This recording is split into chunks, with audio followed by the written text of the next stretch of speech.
अहम खबर शामिल करें। कराची के इलाके टाउन में नाले पर ऑपरेशन के दौरान इमारत गिर गई है, जिसके मलबे तले 4 मजदूर दब गए, 3 को निकाल लिया गया है। डॉन न्यूज के नुमाइंदे आसिम खान ने हमें ज्वाइन किया।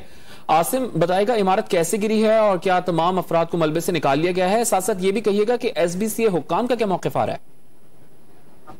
ये नालों पर बनी हुई इमारत है जिसके खिलाफ ऑपरेशन जारी है कि KMC इंतज़ामी तजावुज़ात का अदालती अहकामात पर, और वहीं ये इमारत गिरी है। खाली इमारत थी जिसमें मजदूर जो है इसको डिमोलिश करने का काम जारी रखे हुए थे। इसी दौरान इमारत जो है उन पर आन गिरी। ताहम इस मलबे तले 4 अफराद दबे थे, जिनमें से 3 को निकाल लिया गया है, जबकि एक शख्स अभी भी दबा हुआ है, जिसके लिए रेस्क्यू ऑपरेशन यहाँ पर जारी है। रेस्क्यू टीमें यहाँ पर पहले से भी मौजूद थी और मजीद टीमें भी यहाँ पर तलब की गई हैं, क्योंकि नालों के खिलाफ जो तजावुज़ात का ऑपरेशन है वो कई रोज से जारी है। और उसी दौरान ये वाक़या पेश आया है कि इस इमारत को वैसे भी जो है डिमोलिश ही किया जा रहा था खाली कराकर, लेकिन इस दौरान जो है इमारत पूरी पिलर कटने के बायस जो है उसका एक हिस्सा आन गिरा, जिसके बायस ये वाक़या।